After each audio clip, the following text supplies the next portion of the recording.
The Mariners take 2 of 3 for the Cubs. Now they host the Phillies, who have won 9 straight games. Dave Softy Mahler of Sports Radio 93.3 KJR-FM will join us with his strong take on the ends, and we'll also talk Seahawks. Softy not happy about NFL preseason games, period. Dusty Baker will join us for a deep dive into the preseason AP Top 25 college football rankings. And by the way, the Cougars have named their starting quarterback. We'll have that for you a little bit later on. So, big news there. Yeah, you ready to go? I'm ready to rock and roll. Let's start with the Mariners. Despite losing 19-2 to the Cubs Sunday, a couple of infielders on the mound at the end of that one, which I'm really tired of seeing, Chris. Yeah, me too. The Mariners managed to take 2 out of 3 from the series, which is pretty wild. They're 3 games back now in the West, behind the Rangers and the Astros, who are now tied atop the AL West. But Bryce Miller continues to struggle, Chris. Man, his last 8 starts, 0-6. He's given up 33 runs in those games. Yeah, it has not been good. After Sunday's loss, Bryce Miller said this is probably the worst 4-game stretch that he's ever had. 12 walks in those 4 games. Here's a look at his last 8 starts, a 7.18 ERA, 33 runs, just 30 Ks and 20 walks. That's what stands out to me, those 20 walks, just having trouble with his control. He talked about it, after the game on Sunday. I'm only giving up a couple hits, but when you have 7 walks, that does not help your cause at all. Here he is, Bryce Miller, talking about his issues on the mound. Obviously frustrating. The whole last month has been frustrating, but I just got to get back to who I am. I think,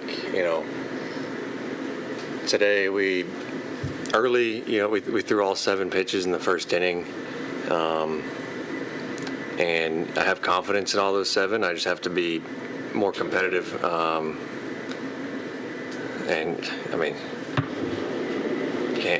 We talked earlier this week, like it's felt like all of my walks in the last month or month and a half have scored. But when you have 7 walks, what do you expect, So, I don't know. It's super frustrating. Like, I don't feel like that team beat me at all. I gave it to them. You give that many free passes, that's what happens. All right, Paul. Justin Hollander, general manager for your Seattle Mariners, did talk with the media earlier today. He says they're talking through how to handle the rotation right now, since Bryce says he feels good. He would not commit to a 6-man rotation at this point, and they imply they won't be going to a 6-man rotation for the duration of the season, even if they do for a turn. Also said he does not envision Cade Anderson being sent back down again. We've also found out on this day that Brian Wu is scheduled to pitch on Wednesday. So the good news here, no pitchers are heading to the injured list. All the pitchers are there. It's how do you handle those pitchers at this point in time?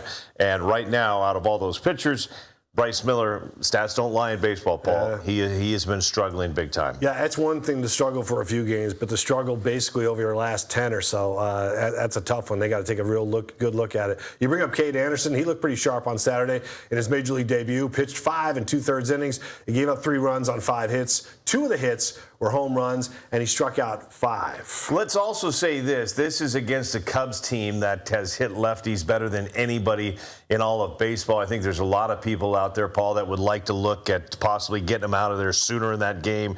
Going a 3rd time through a rotation is never good for a pitcher. That's what's happened. That's what happens when he ends up giving up those home runs late. Yeah, it's interesting because, like Chris said, nobody hit this. There's very few teams that hit the ball as well as the Cubs have this season. And Cade almost gave up 2 more homers in that game. Pete Crow Armstrong hit the yellow line in right field. And on defense, he got a great play from Randy Arozarena, who had a home run robbing catch. And Arozarena had 3 hits in Saturday's game, 2 home runs, including the walk-off shot. He also homered in Sunday's game. He's hitting .275 going into tonight's game against the Phillies. When you look at Arozarena, and the big conversation is, what do you do with this guy? He's in a contract year. Part of the reason why he is completely focused and killing it this year. Yeah, he's got an agent in Scott Boras, so it's going to be real interesting to see what happens with Arozarena. It's going to be interesting to see what happens with this Mariners team this season. Will they make the playoffs? Will they not? We're going to dig deep into that with Softy coming up as well, but there has been only one consistent, it seems like, with this Mariners team right now. It's Randy Arozarena.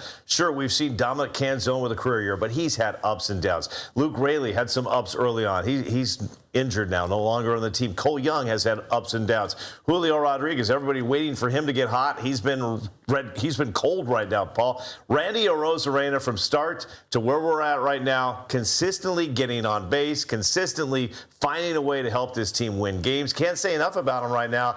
You know what? He's definitely playing for big money. The question is, will the Mariners have that money to give him, Paul, considering they've already given big contracts to Julio Rodriguez, Cole Emerson, Cal Raleigh, Josh Naylor? There's only so much money to go around right now. Yeah, especially with Mariners ownership. I mean, listen, I'm just going to sit here right now and say I don't think it's any big thing, but Randy Arozarena is not coming back to the Mariners. I just don't see that happening at all. There's going to be some big money out there for a guy who's hitting 275, and he manages to stay healthy most of the time. Scott Boras is right up there when it comes to agents. He's going to get his guy a bunch of money in the offseason. So I just think that completely takes him off the Mariners' radar. But, Julio Rodriguez, as you mentioned, another guy who got a big fat contract a couple of years back, and he continues to struggle. And, when you look at some of his numbers, Chris, of course you expect more from a guy who's got $200 million plus contract with the team. What concerns me here as you look at these numbers, 20 games in August, they hit the road, Paul. They went to New York, they went to Houston, they went to Milwaukee. What do all these three ballparks have in common? These are hitters' ballparks. These are hitters' ballparks. He should have found a way to get some hits in there. Let's bring up those stats one more time so we can dig deep into them. 20 games in August, only hitting .231. What concerns me is that .315 on-base percentage, so not taking a lot of walks, just 3 home runs, not a lot of power. So everybody talks about him, getting hot. Getting hot in August, getting hot in September. We got 31 games to go. 31 games to go. It's time to get hot, and it's time to get hot right now. 0 for 8 over the weekend against the Cubbies. 1 for 5 on that Friday night game. The Mariners need Julio Rodriguez. Everybody's going to talk about this team. And the Astros, they can't pitch, and they're just not good. The Rangers, they can't hit, and they're not good. Well, the Mariners need Julio Rodriguez if they want to win the American League West, Paul. Well, we talked about Brendan Donovan. He's out on the 7-day concussion list because he got hit with a baseball in the batter's cage. So, again, this guy just got back, and he's part of the reason this offense is trending upward, and now he's sitting for another week or so. And you got some other notes. Yeah, we got 4 quick notes before we move on to the Seahawks. Matt Brash, we just found out earlier today, he's going to throw off the mound today. That's great news there. Love to have Matt Brash back in the bullpen. Colt Emerson will have wrist surgery on Wednesday, done for the season. They expect him back in spring training. J.P. Crawford, a name that we haven't said for quite some time, expected to be activated tomorrow. We've mentioned it on this show. When J.P. starts, when J.P. plays, the Mariners are over the 500 mark. And as I mentioned, Brian Wu will get the start on Wednesday. So some positive news there on the Mariners front.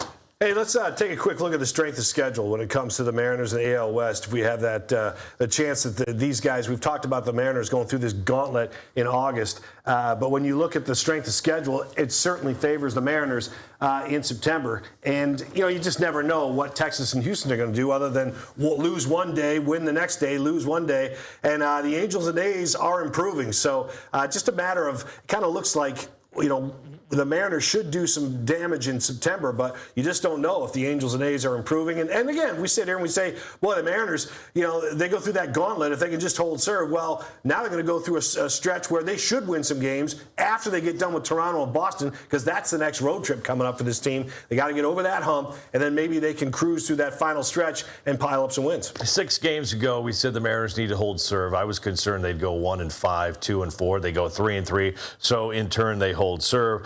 I think the Mariners, we've talked about it on the show quite a bit. You put their roster against the Rangers, you put their roster against the Astros. Right now, the best roster is the Seattle Mariners. But yes, you still need to take care of business, Paul. And it starts with the Philadelphia Phillies coming to town. They're red hot. After the Phillies, though, things get much easier. You think so? Oh, I know. Boston, at Toronto?